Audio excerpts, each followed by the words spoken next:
मोहासुराच्या भीतीमुळे सर्व देव कसे भयभीत झाले आहे आणि सर्व देवांनी मिळून गणरायाची आराधना केली आहे आणि गणरायाला प्रसन्न करून घेतले आहे आणि गणरायाने सर्व देवांना आश्वासन दिले आहे की मी मोहासुराला योग्य ते शासन करीन। मोहासुरा सावध राहा मोहासुरा। गणेश मोहतर रूपात तुझ्यावर चाल करून येत आहे। मोहासुरा सावध राहा मोहासुरा सावध राहा। नारायण नारायण सोडून दे वेड्या गर्व अभिमान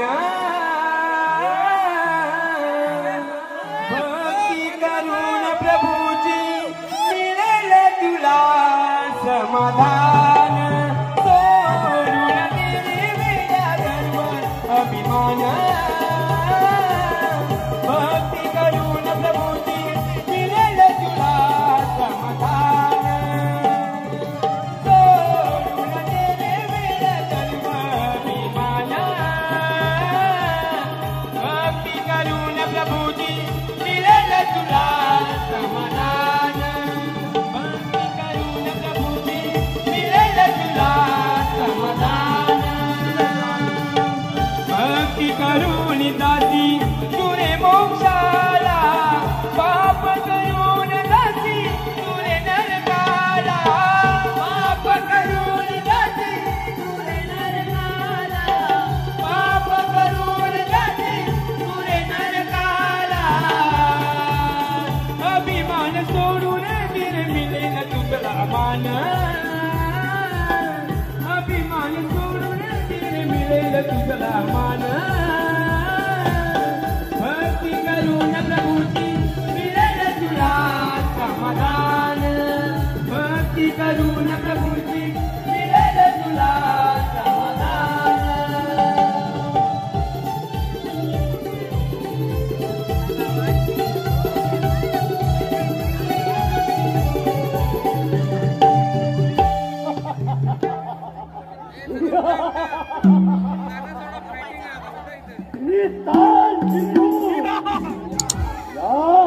त्रैलोक्याचा अधीश्वर झाला।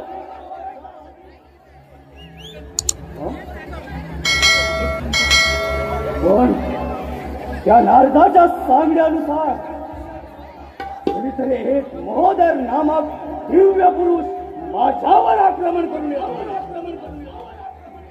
दे। ये महोदरा ये। अरे 33 कोटी देवामध्ये एकही देव असा उरलेला नाही या मोहासुराशी टक्कर देणे एवढा। सर्वांना या रणांगणामध्ये नामशेष करून दूर पळून गेले त्यांना कुठेही जागा उरली नाही। महोदरा जिथे ब्रह्मा विष्णू महेश आणि 33 कोटी देवांचा राजा इंद्र यांचा या रणांगणामध्ये काहीच चाललं नाही। तिथे तुझी काय कथा? तुझा काय जवळ आले परिवट आणि मला सेराने आणि असुर लोक निघून जा। लहान दोन्ही मोठा घास खेळण्याचा प्रयत्नही करू नकोस कारण या त्रिभुवनाचा राजा हा फक्त मोहासुर। याच्या गडगडाट हास्याने हे चराचर कापू लागते। धरणी माता गंगे वेळेला धरती मोठी थांबते। तिथे तुझी काय कथा? म्हणून म्हणतो अरे जर का तुला माझी भीती वाटत असेल तर इथून माघारी जा जा. अरे जा म्हणतो ना, तुला अभय देतो. अरे तुझी वाणी तुझ्या चारित्र्याची साथी देते की तू कसा आहेस. तुला जिवंत सोडणे मूर्खपणाची ठरेल. चालव तुझी संशय. अरे ह्या त्रिभुवनामध्ये एकही योद्धा असा उरलेला नाही. मग हा तुला मूर्खपणा कुठून आठवला? महोदरा, लहान थोडी मोठा घास घेण्याचा प्रयत्न करू नकोस. अरे जर का 33 कोटी देवामध्ये एकही देव असा उरलेला नाही, मग 33 कोटी देवांपासून अलिप्त असणारा असा हा देव आहे तरी कोण? सांग, स्वीकार. अरे स्वीकार रणांगण. ये महोदरा, ये.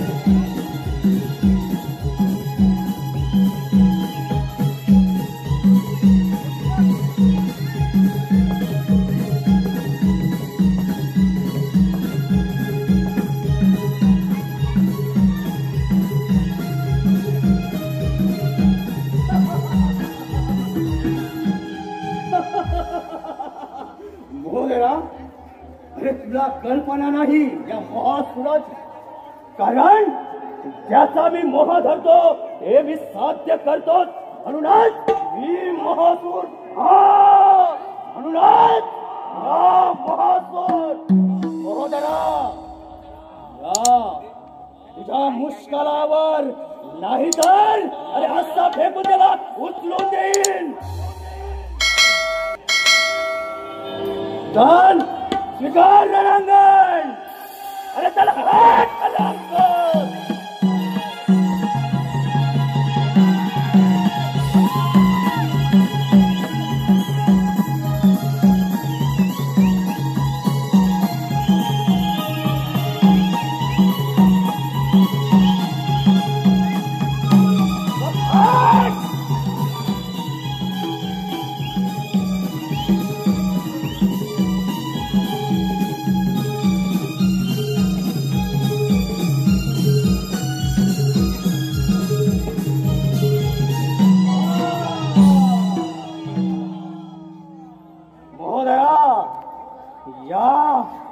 रणसंग्रामामध्ये याच रणांगणामध्ये प्रत्यक्ष युद्ध ठरवेल की हा महासूर कोण आहे तो. महोदरा, स्वीकार. अरे स्वीकार रणांगण. प्रत्यक्ष. आणि तुझ्यावर पहिल्यांदाच आग्नेयास्त्र सोडतोय. सांभाळ वर.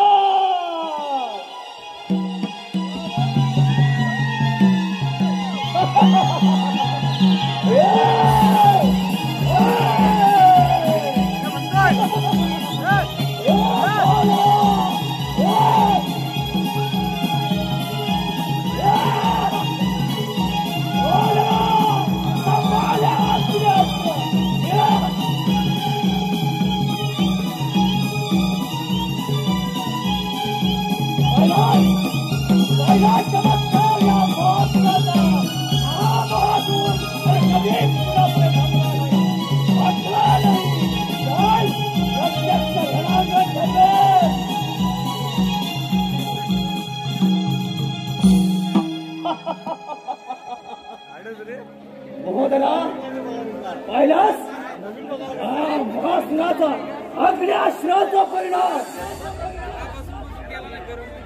कारण या देवांना हरवून राजे महाराजांना पळवून लावले. साधू संत जंगलची वाट धरली आणि या त्रिभुवनामध्ये कोणी उरला नाही.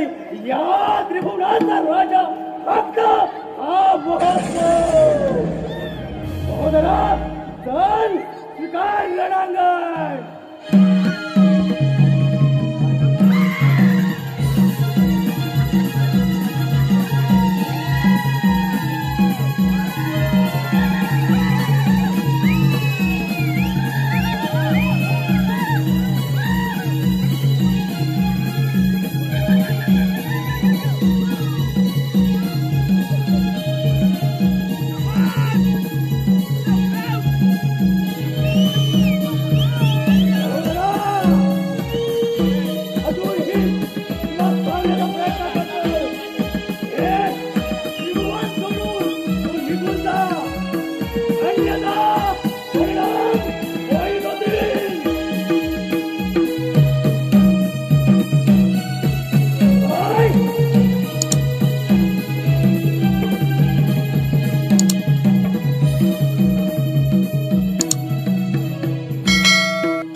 म्हणजे या त्रिभुवनामध्ये 33 कोटी देवांपैकी अलिप्त असणारा असा हा योद्धा कोण पण असेल? कारण त्याच्या शस्त्राने शरीराचे या शस्त्राने भावाने या शरीराचे तुकडे तुकडे होऊन जातात. म्हणजे काय समजावं काहीच कळत नाही. पण नामहरण होऊन चालणार नाही. मोदरा, अरे या देहामध्ये शेवटचा रक्ताचा थेंब असेपर्यंत हा महासूर या रणांगणातून काढता पाय कधीच घेणार नाही. चाल निकाल रणांगण.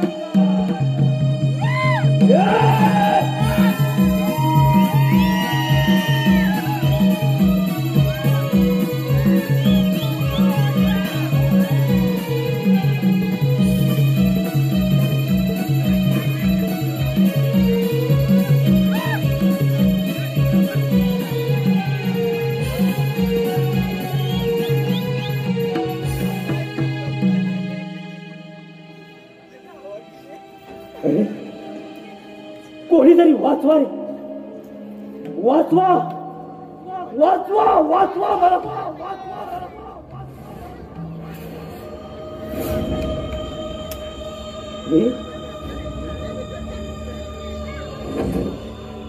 महोदरा, अरे तू कोणी सामान्य पुरुष नसून प्रत्यक्ष महोदय रूपाने श्री गणेशाचा अवतार आहे याची प्रचिती आले. मग हे देवा वाचव मला. माझ्या पापकृत्यांचा पश्चाताप होतोय मला. म्हणून म्हणतो मला पाप मुक्त करून मी तुम्हाला शरण आलो आहे देवा. वाचवा वाचवा मला देवा. ठीक आहे मोहतरा, मी तुला बलिदान देतो. पण तू लक्षात ठेव, यापुढे तू कोणाला छळणार नाही, विनाकारण सजाही देणार नाही. देवा, माझ्या पापकृत्यांचा पश्चाताप होतोय मला. मी या त्रिभुवनामध्ये एकही देव असा या त्रिभुवनामध्ये सर्वांना नामशेष करून त्यांनी येथून पलायन केलं. पण त्याचा पश्चाताप होतोय मला. त्या त्रितालाच्या देवतांना मी त्यांची राज्य परत करीन आणि ऋषी मुनी साधू संत राजे महाराजांना सन्मानाने इथे परत आणीन. पण देवा, मला दोषमुक्त पापमुक्त करून मला सद्बुद्धीचे वरदान द्या प्रभू. सद्बुद्धीचे वरदान द्या.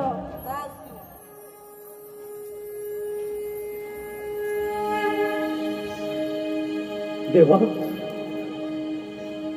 आज खरोखरच एवढं पाप करून सुद्धा मला तुम्ही वरदान दिलं. मी आपला ऋणी आहे देवा, ऋणी आहे.